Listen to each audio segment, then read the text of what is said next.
नमस्कार, खबर राजस्थान देख रहे हैं आप। मैं हूं आपके साथ भावना त्रिपाठी। रुक करेंगे प्रदेश की तमाम बड़ी खबरों की ओर। राष्ट्रपति द्रौपदी मुर्मू ने अंतर्राष्ट्रीय दिव्यांगजन दिवस के अवसर पर राजस्थान के सलूंबर और डूंगरपुर जिलों को राष्ट्रीय दिव्यांगजन सशक्तिकरण पुरस्कार 2024 से सम्मानित किया। नई दिल्ली के विज्ञान भवन में मंगलवार को केंद्रीय सामाजिक न्याय और अधिकारिता मंत्रालय द्वारा आयोजित पुरस्कार समारोह में सलूंबर जिले की ओर से जिला कलेक्टर जसमीत सिंह संधू और डूंगरपुर जिले की ओर से जिला कलेक्टर अंकित कुमार सिंह ने राष्ट्रपति से पुरस्कार प्राप्त किया। समारोह में पुरस्कार ग्रहण करने के बाद सलूंबर के कलेक्टर जसमीत सिंह संधू ने बताया कि सुगम्य भारत अभियान के तहत जिले के 1000 से अधिक सरकारी इमारतों को दिव्यांगजनों के लिए सुगम्य बनाया है। इसके लिए रैंप और लिफ्ट का प्रावधान किया गया है, जिसके लिए दिव्यांगजनों की पहचान के लिए घर घर सर्वेक्षण किया गया।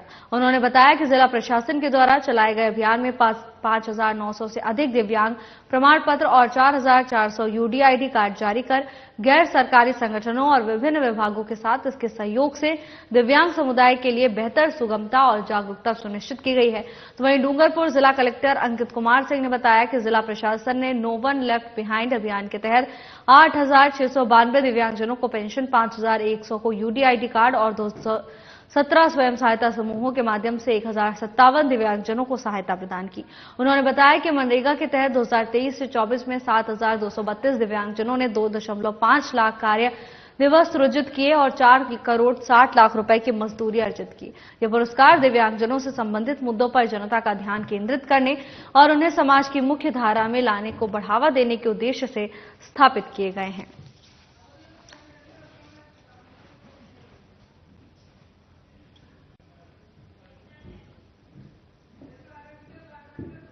मंगलवार को ब्यावर में जिला स्तरीय बैठक का आयोजन किया गया, जिसमें राज्यपाल हरिभाऊ बागड़े ने शिरकत की।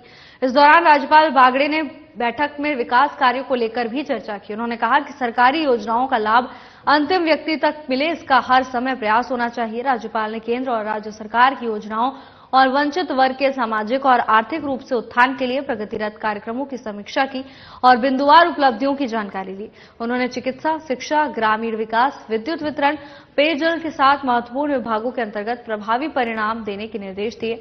उन्होंने कहा कि अधिकारी जन कल्याण को सर्वोच्च प्राथमिकता दें। सामाजिक सुरक्षा, पेंशन योजनाओं की बारीकी से समीक्षा करते हुए राज्यपाल बागड़े ने कहा कि ग्रामीण क्षेत्रों में वृद्धजन, एकल नारी, विशेष योग्यजन सहित अन्य जरूरतमंद वर्गों को सामाजिक सुरक्षा पेंशन नियमित तौर पर मिलती रहे, इसे सभी स्तरों पर सुनिश्चित किया जाए।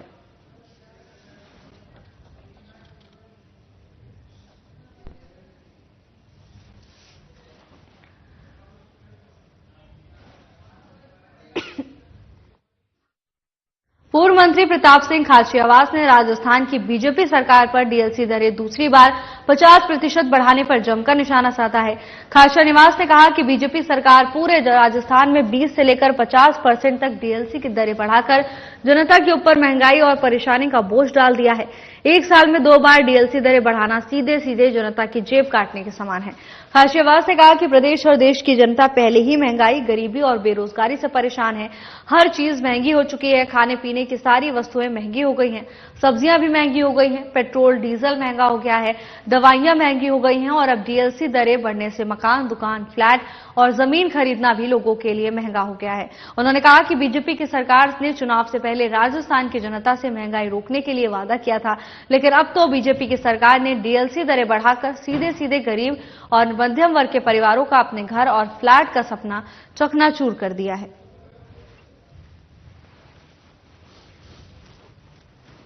राजस्थान में भाजपा की सरकार ने प्रदेश की जनता के साथ धोखा कर दिया। अब मुझे ये बताइए, एक बार आपने डीएलसी की दरें बढ़ा दी, अब मकान, दुकान, जमीन गरीब और मीडियम क्लास तो खरीद ही नहीं सकता। आप तो कैसे भी जनता की जेब काटने का बहाना ढूंढते हैं। पेट्रोल डीजल जनता से दूर हो रहा है, बहुत महंगा कर दिया आपने क्रूड ऑयल सस्ता होने के बावजूद। दवाई सरकारी अस्पताल में है नहीं, दवाइयां महंगी हो गई, सब्जियां महंगी हो गई, खाने पीने की हर चीज महंगी हो गई। तो महंगाई, गरीबी, बेरोजगारी से लोग पहले ही परेशान हैं। अब आपने डीएलसी रेट बढ़ा दी, तो आप राइजिंग राजस्थान का ये तोहफा दे रहे हो क्या? राइजिंग राजस्थान क्या जनता के पैसों से लाओगे? राइजिंग राजस्थान के नाम पर आप इतना बड़ा खर्चा कर रहे हो और वो खर्चा जनता की जेब से निकालोगे, इससे बड़ा पाप कुछ नहीं कर सकती बीजेपी। डीएलसी दरें जो बीजेपी सरकार ने बढ़ाई वो आपको वापस लेनी चाहिए। यदि वो आप वापस नहीं लेते हैं तो कांग्रेस पार्टी सड़कों पर निपटेगी बीजेपी से। राज्य सरकार के कार्यकाल का 1 साल पूरा होने के अवसर पर 12 दिसंबर को जयपुर में रन फॉर विकसित राजस्थान 2024 का आयोजन किया जाएगा। मुख्यमंत्री भजनलाल शर्मा, युवा और खेल मंत्री कर्नल राज्यवर्धन राठौड़ जनपद स्थित अमर जवान ज्योति से रन फॉर राजस्थान को हरी झंडी दिखाकर रवाना करेंगे। युवा मामले और खेल विभाग के शासन सचिव डॉक्टर नीरज कुमार पवन ने मंगलवार को सवाई मानसिंह स्टेडियम में रन फॉर विकसित राजस्थान कार्यक्रमों के आयोजन की तैयारियों के संबंध में बैठक ली और संबंधित विभागों के अधिकारियों को आवश्यक दिशा निर्देश दिए। उन्होंने कार्यक्रम में ज्यादा से ज्यादा प्रतिभागियों का भाग लेना सुनिश्चित करने और उनके लिए सभी आवश्यक सुविधाएं उपलब्ध कराने के निर्देश भी दिए। उन्होंने सभी संबंधित विभागों को कार्यक्रम के सफल आयोजन के लिए आपसी समन्वय से कार्य करने के निर्देश दिए। उन्होंने बताया कि कार्यक्रम का मार्ग अमर जवान ज्योति में एसएमएस स्टेडियम का पूर्ण चक्कर लगाकर Tonk road, Rambagh circle, doctor Bhimrao Ambedkar circle से अमर जवान ज्योति रहेगा। कार्यक्रम में प्रदेश के विभिन्न शिक्षण संस्थानों, एनसीसी, एनएसएस, एनजीओ और आमजन के साथ हजारों की संख्या में प्रतिभागी रन फॉर विकसित राजस्थान 2024 कार्यक्रम का हिस्सा होंगे।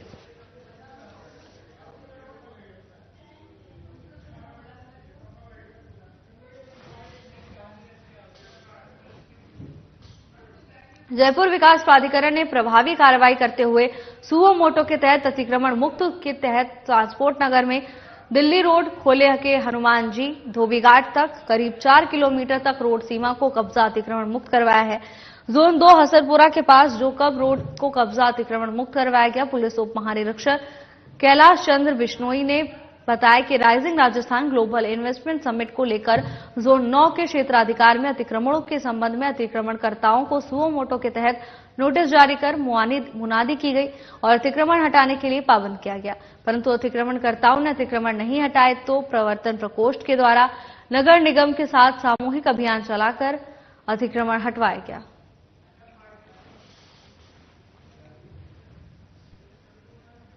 राजकीय डूंगर महाविद्यालय में बीआईआरसी और आईक्यूएसी के संयुक्त तत्वाधान में ग्रीन ऑडिट और ग्रीन कैंपस विषय पर 4 दिवसीय कार्यशाला का समापन मंगलवार को हुआ। इस दौरान डॉक्टर आरके पुरोहित, मुख्य अतिथि वापी के उद्योगपति पीडी बोहरा, आईक्यूएसी प्रभारी डॉक्टर दिव्या जोशी, समन्वयक डॉक्टर हिमेंद्र भंडारी और 40 विद्यार्थी एम्बेसडर की उपस्थिति में हुआ। समापन सत्र में अध्यक्षीय उद्बोधन में प्राचार्य डॉक्टर आरके पुरोहित में नगर के देश की शैक्षणिक प्रयोगशाला बताते हुए ग्रीन कैंपस के विभिन्न आयामों को रेखांकित किया। आईक्यूएसी समन्वयक डॉक्टर दिव्या जोशी ने कहा कि डूंगर महाविद्यालय नवाचारों की उद्गम स्थली है और इसी से इस कॉलेज के अंतर्राष्ट्रीय स्तर पर साख बनी है। समन्वयक डॉक्टर हिमेंद्र भंडारी ने कार्यशाला की रिपोर्ट प्रस्तुत की और कहा कि 4 दिनों में 5 सत्रों में 40 चयनित स्नातकोत्तर विद्यार्थियों और शोधार्थियों को ग्रीन ऑडिट के 10 बिंदुओं और ग्रीन कैंपस के 20 आयामों पर सैद्धांतिक एवं प्रायोगिक प्रशिक्षण दिया गया।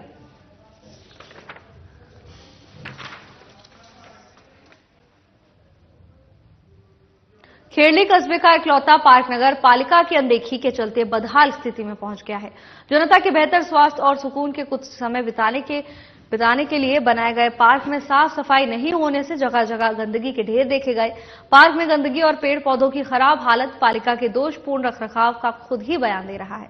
नगर पालिका कार्यालय के ठीक सामने स्थित पार्क की हालत को सफाई निरीक्षक सहित कई कर्मचारी भी मौजूद थे। पार्क में लगे हुए करीब सभी कचरा पात्र इधर उधर पड़े थे। उनसे निकला हुआ कचरा बिखरकर पार्क की घास पर था। पार्क में खाने पीने के सामान लाने पर रोक नहीं होने से कचरा पात्र खाली रैपर और कोल्ड ड्रिंक के बोतल से भर जाते हैं और इन्हीं कचरा पात्रों में बंदर अपने लिए खाने की तलाश में पूरे कचरे को घास में फैला देते हैं। पार्क के रखरखाव का कार्य टेंडर के माध्यम से होता रहा है, लेकिन इस बार पार्क के रखरखाव का टेंडर नहीं होने से पिछले 8 महीने से नगर पालिका अपने स्तर से काम कर रही है। पार्क कार्यों में अनुभवहीन कर्मचारियों की नियुक्ति के कारण पार्क की घास और पौधों की हालत खराब हो रही है। खबर अलवर से है, जहां प्रशासन की लापरवाही के चलते पार्क बदहाली के आंसू रो रहा है। आपको बता दें कि 8 महीने से टेंडर पास नहीं हुआ है, जिसके चलते नगर पालिका अपने स्तर पर काम कर रही है। नगर पालिका के काम में भी लापरवाही देखने को मिल रही है। अनुभवहीन कर्मचारियों के कारण पार्क की घास और पेड़ पौधे खराब हो गए हैं, तो वहीं जगह जगह गंदगी का अंबार भी लगा हुआ है। ऐसे में पार्क आने वाले लोगों को दिक्कतों का सामना करना पड़ता है। आम लोग सुबह और शाम पार्क पहुंचते हैं जिससे उनका स्वास्थ्य बेहतर हो सके, तो वहीं दूसरी तरफ पार्क में बेकार प्रबंधन के कारण जगह जगह गंदगी का अंबार लगा हुआ है। आपको बता दें कि पिछले 8 महीने से टेंडर नहीं दिया गया है, जिसके चलते अनुभवहीन कर्मचारियों की बदौलत पार्क बदहाली के आंसू रो रहा है। एक छोटे से ब्रेक के लिए रुकेंगे, जल्द हाजिर होंगे ब्रेक के बाद।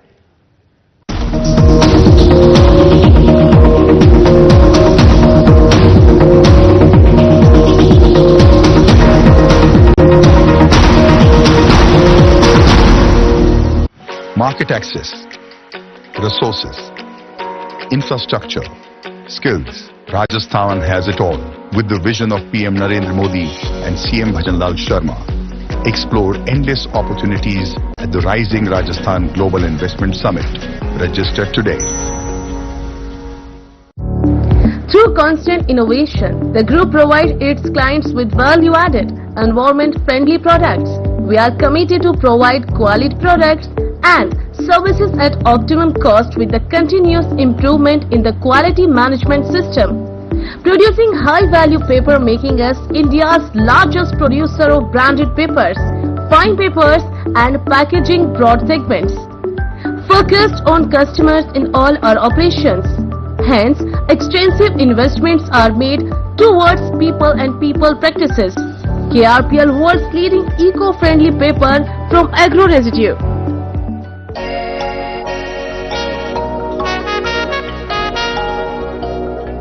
तुम हुस्न परी तुम जाने जहाँ हो, इतनी हंसी ढूंढे तितलियाँ।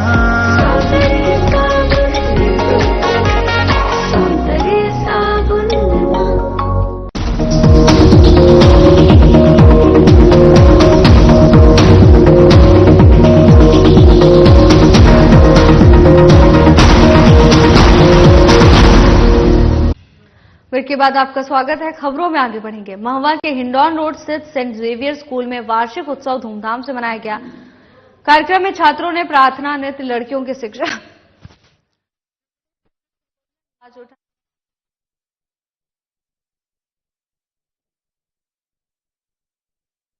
देश के नाम एक फौजी का सलाम, राजस्थानी नृत्य, प्रकृति के प्रति प्रेम, सर्वधर्म समभाव, मां के प्रति बच्चों का प्यार आदि अनेक रंगारंग और प्रेरणात्मक प्रस्तुतियां दी।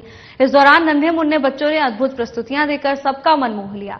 तो वहीं विद्यालय के छात्रों ने मोबाइल और सोशल मीडिया के बढ़ते प्रयोग को घातक बताते हुए मोबाइल से होने वाले नुकसान को बताने के लिए भी एक प्रस्तुति दी। इस कार्यक्रम के माध्यम से विद्यालय के छात्र छात्राओं ने बड़े बुजुर्गों का सम्मान करने और उन्हें वृद्ध आश्रम न भेजने का संदेश भी दिया। तो वहीं इस अवसर पर फादर जुगल ने विद्यालय की वार्षिक रिपोर्ट प्रस्तुत की। कार्यक्रम के मुख्य अतिथि सेंट जेवियर विद्यालय भिवाड़ी के मैनेजर फादर थॉमस कुरियाकोज ने उपस्थित छात्र छात्राओं, अभिभावकों और गणमान्य नागरिकों को संबोधित करते हुए कहा कि सेंट जेवियर जैसी संस्थाएं क्षेत्र में होने से क्षेत्र के ग्रामीण बच्चों के साथ शहरी बच्चों का सर्वांगीण विकास होगा।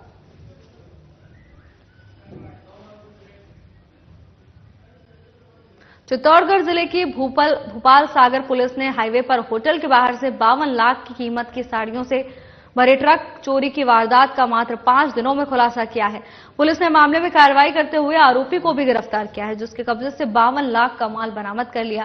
गिरफ्तार आरोपियों से वारदात में प्रयुक्त एक कंटेनर, 2 मोटरसाइकिल और एक मारुति वैन जब्त की गई है। ट्रक मालिक ने ही ट्रक चालक को धोखे में रखकर ट्रक के साथ माल को चोरी किया था।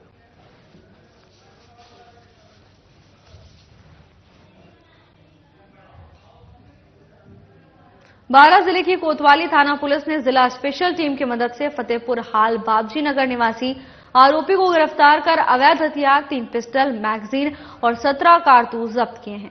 एसपी राजकुमार चौधरी ने बताया कि मुखबिर से अवैध हथियारों के बारे में सूचना मिली थी। सूचना मिलने पर अतिरिक्त पुलिस अधीक्षक राजेश चौधरी और सीओ उमेंद्र सिंह शेखावत के सुपरविजन में एसएचओ कोतवाली रामविलास मीणा की टीम ने डीएसटी प्रभारी लईक अहमद की टीम की मदद से आरोपी को गिरफ्तार कर अवैध हथियार बरामद किए हैं। इसके साथ ही अवैध हथियार जब्त कर थाना कोतवाली में आर्म्स एक्ट की विभिन्न धाराओं में मुकदमा दर्ज कर अनुसंधान एसएचओ सदर द्वारा किया जा रहा है।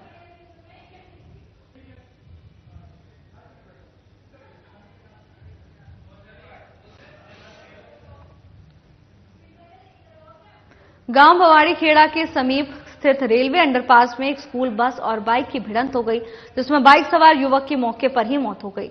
गांव रूंद का बास निवासी मनीराम मीणा अपनी बाइक पर सवार होकर रामपुरा गांव में दूध बेचने आ रहा था। रास्ते में रेलवे अंडरपास में सामने से आ रही स्कूल बस ने टक्कर मार दी, जिसमें मनीराम गंभीर रूप से घायल हो गया, जिसे रैनी अस्पताल पहुंचाया गया, जहां चिकित्सकों ने मृत घोषित कर दिया। घटना की सूचना मिलने पर रैनी पुलिस मौके पर पहुंची। मृतक के शव को पोस्टमार्टम के बाद परिजनों के सुपुर्द कर दिया है। तो वहीं रैनी पुलिस ने बस को जब्त कर चालक को गिरफ्तार कर लिया है।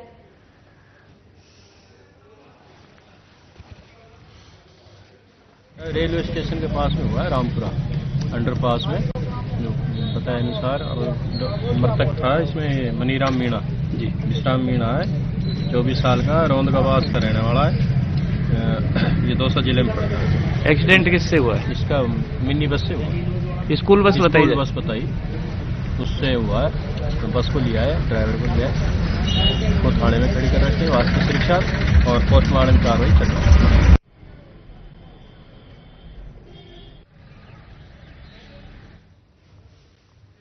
बांसवाड़ा में जिला कलेक्टर डॉक्टर इंद्रजीत यादव ने विभागीय कार्यों की साप्ताहिक समीक्षा बैठक ली और अधिकारियों को स्पष्ट शब्दों में कहा कि वे अपनी कार्य प्रणाली में सुधार लाते हुए उसे गति दें और आमजन के कार्यों को गंभीरता से लें और उन्हें समय पर राहत दें। इस दौरान जिला स्तरीय और ब्लॉक स्तरीय अधिकारी भी मौजूद रहे। तो वहीं बैठक में कार्य के प्रति लापरवाही बरतने और संबंधी के खिलाफ कार्रवाई करने के निर्देश दिए। जिला कलेक्टर ने अधिकारियों को कहा कि वे जो भी कार्रवाई करते हैं इसकी रिपोर्ट भिजवाएं ताकि आगे की कार्रवाई की जा सके। तो वहीं जिला कलेक्टर ने अधिकारियों, तहसीलदारों, विकास अधिकारियों से कहा कि वो खुद संपर्क पोर्टल को देखें और प्रकरणों की जांच कर त्वरित निस्तारण करें ताकि जनता को राहत मिल सके। इसी के साथ जिला कलेक्टर ने संपर्क पोर्टल पर दर्ज प्रकरणों से विभागवार समीक्षा की और प्राथमिकता के साथ निस्तारण करने के निर्देश दिए। बैठक में अतिरिक्त जिला कलेक्टर अभिषेक गोयल समेत अन्य विभाग के अधिकारीगण भी मौजूद रहे।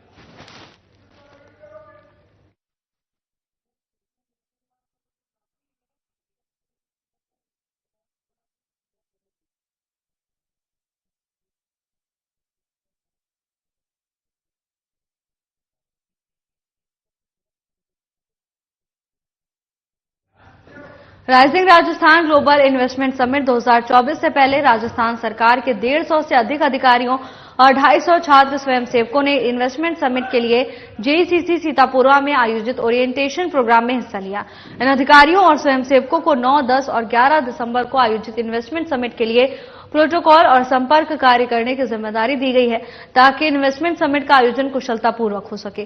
तो वहीं से ओरिएंटेशन प्रोग्राम की अध्यक्षता अजिताभ शर्मा, प्रमुख शासन सचिव उद्योग विभाग डॉक्टर जोगाराम, शासन सचिव सामान्य प्रशासन विभाग रोहित गुप्ता, आयुक्त उद्योग विभाग सौरभ स्वामी, अतिरिक्त आयुक्त ब्यूरो ऑफ इन्वेस्टमेंट प्रमोशन और राज्य सरकार के अन्य अधिकारियों ने की।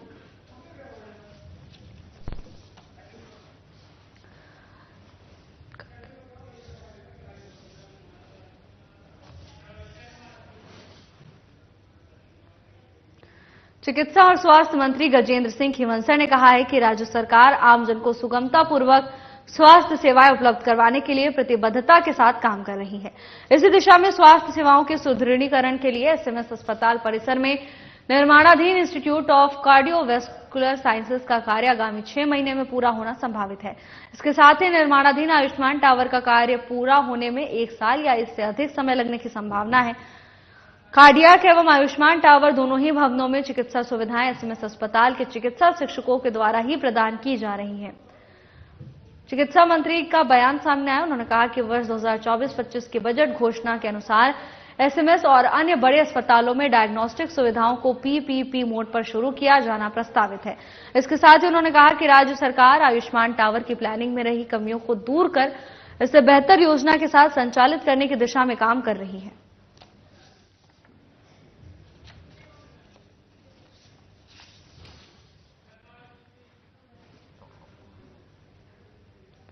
बीजेपी प्रदेश अध्यक्ष मदन राठौड़ ने नई दिल्ली स्थित आवास पर पत्रकारों के साथ यूसीसी, कृषक, बीजेपी सरकार, अवैध धर्मांतरण और राजस्थान में बीजेपी सरकार के कार्यों पर चर्चा की। राठौड़ ने कहा कि केंद्र और राजस्थान में बीजेपी की सरकार लगातार काम कर रही है। इससे लगातार सरकार जनहितैषी कार्यों को कर रही है। इसमें केंद्र सरकार द्वारा जहां समान नागरिकता कानून का समर्थन किया जा रहा है, तो वहीं राजस्थान के मुख्यमंत्री भजन लाल शर्मा के द्वारा ईआरसीपी योजना को मूर्त रूप देकर लाखों किसानों के लिए सिंचाई के साथ आमजन के लिए पेयजल की समस्या का समाधान करने की दिशा में ऐतिहासिक कार्य किया है। ईआरसीपी योजना का शिलान्यास प्रधानमंत्री नरेंद्र मोदी के द्वारा जयपुर में दादिया में किया जाएगा। बीजेपी सरकार सदैव कृषक मित्र बनकर कार्य योजनाओं को लागू करती है। किसानों के हितों में मृदा का परीक्षण करवाना, एसएसपी बढ़ाना, फसल बीमा करवाना, व्यक्तिगत फसल बीमा करवाने जैसे कई ऐतिहासिक कार्य बीजेपी सरकार ने किए हैं।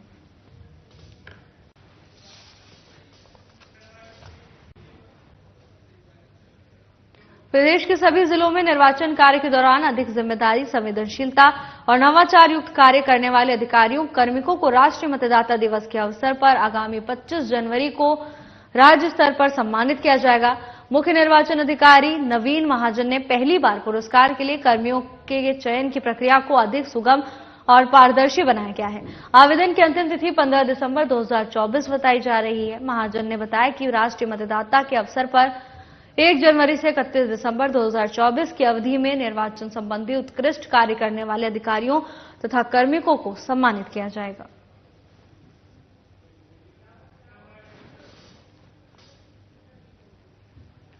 जनजातीय गौरव दिवस वर्ष 2024 के उपलक्ष्य में आयोजित आदि महोत्सव का आयोजन शिल्पग्राम जवाहर कला केंद्र जयपुर में ट्राइफाइड जनजातीय कार्य मंत्रालय, भारत सरकार के क्षेत्रीय कार्यालय जयपुर द्वारा किया जा रहा है। इस महोत्सव की शुरुआत 29 नवंबर 2024 को हो चुकी है और ये 10 दिनों के लिए 29 से 8 दिसंबर 2024 तक चलेगा। इस महोत्सव का उद्देश्य आदिवासी समाज की सांस्कृतिक धरोहर, शिल्प कला, परंपराओं और जनजातीय उत्पादों को एक राष्ट्रीय मंच प्रदान करना है। इसके साथ ही आदिवासी कारीगरों और शिल्पकारों को आर्थिक रूप से सशक्त बनाने और उन्हें समाज की मुख्य धारा से जोड़ने का एक महत्वपूर्ण प्रयास है।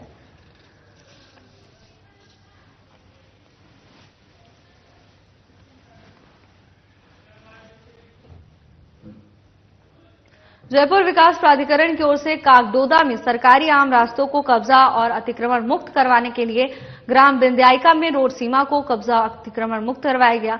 उप महानिरीक्षक पुलिस कैलाश चंद्र बिश्नोई ने बताया कि Rajasthan rising global investment summit के मद्देनजर जोन 9 के क्षेत्राधिकार में अवस्थित जगतपुरा विगाड़ी चौराहा महल रोड से 7 नंबर बस स्टैंड तक दोनों तरफ करीब 10 किलोमीटर तक रोड सीमा पर करीब 100 स्थानों पर अतिक्रमण हटाया गया। इसके अलावा कई अवैध कॉलोनियों को भी ध्वस्त किया गया है और कार्रवाई की गई।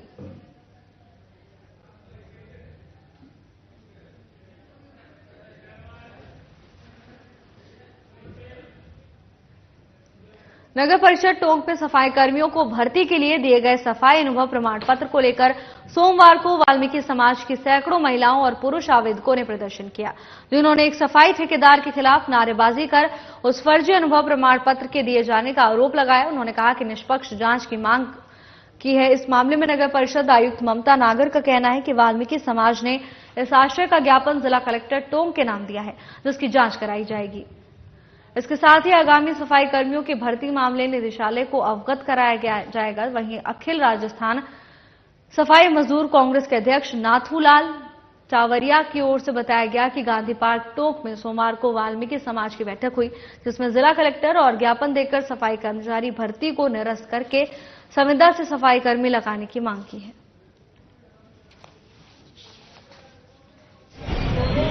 आज जो श्री मनोज कुमार पारोचिया द्वारा गलत सर्टिफिकेट अनुभव प्रमाण पत्र जारी किए हैं अपने रिश्तेदारों को, अपने मिलने वालों को, अपने चहेतों को, उनके खिलाफ हमने लिख के दिया है और लिख के देने के बाद कमिश्नर साहब को लिख के दिया है, कलेक्टर साहब को लिख के दिया है, भ्रष्टाचार विभाग में लिख के दिया है। इस व्यक्ति द्वारा हमारे समस्त वाल्मीकि समाज के साथ एक कटोराघात किया है। जिन व्यक्तियों ने काम किए थे उन्हें तो अनुभव दिए नहीं और अपने चहेते व्यक्तियों को अनुभव प्रमाण पत्र दे दिए। उसके पूर्व के जो अनुभव प्रमाण पत्र दिए हुए हमारे पास में, हमारे बच्चों के पास में, वो भी हमने आज कमिश्नर साहब को पेश कर दिए। इससे कमिश्नर साहब ने मान लिया कि हाँ इसने गलत तरीके से मेरे से जारी करवाए। कमिश्नर ने क्या कहा, जांच करवाएंगे? कमिश्नर साहब ने ये बात कही है कि भाई जो जयपुर में हो रहा है वो अपने यहाँ करवा देते हैं, अपन आप लिखो, मैं मंत्री जी को भी देऊंगी इसकी प्रति, कलेक्टर साहब को भी देऊंगी, उधर नंद किशोर जी डिंडोरिया को भी देऊंगी प्रति, और दोबारा से अपन जो है जयपुर की भांति संविदा पर यहाँ कर्मचारी चलाएंगे। जिले में अवैध बजरी पत्थर खनन परिवहन की रोकथाम को लेकर विशेष अभियान के दौरान पुलिस थाना बरौनी और दत्तवास द्वारा कार्रवाई को अंजाम दिया गया। बरौनी थानाधिकारी मानवेंद्र सिंह ने बताया कि गश्त के दौरान एक डंपर जिसमें करीब 40 टन अवैध बजरी भरी हुई थी उसको जब्त किया गया और चालक गणेश को गिरफ्तार किया गया, जिसके बाद प्रकरण पंजीबद्ध कर अनुसंधान जारी है।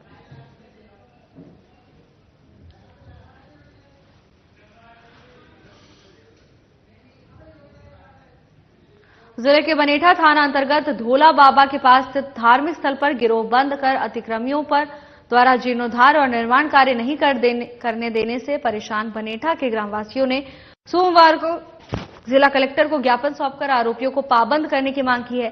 ग्रामवासी तुलसीराम खटीक, रमेश चंद्र खटीक, गणपत रैगर, सुरेश कुमार खटीक, रामकरण खटीक, राम सराय चावला, केसरलाल रैगर, जयनारायण माली, मुकेश रैगर, मनोज विनोद खटीक आदि ने दिए अपने ज्ञापन में बताया कि पटवार मंडल बनेठा परिक्षेत्र में बनेठा से लगभग 3 किलोमीटर दूर चौथ का बरवाड़ा रोड पर क्षेत्रीय लोक देवता धोला बाबा का अति प्राचीन धार्मिक आस्था का स्थान है, जहां सर्व जाति धर्म एवं संप्रदाय के लोग पूजा करने के लिए आते हैं। ज्ञापन में बताया गया कि आरोपी गढ़ों द्वारा जेसीबी के खाई खोदकर उक्त धार्मिक स्थान तक आम यात्रियों का पहुंचने का मार्ग भी अवरुद्ध कर दिया है, जिससे आमजन में काफी आक्रोश है। ज्ञापन में देवस्थान के संरक्षण और सुरक्षा प्रदान कर आरोपियों के खिलाफ सख्त कार्रवाई की मांग की है।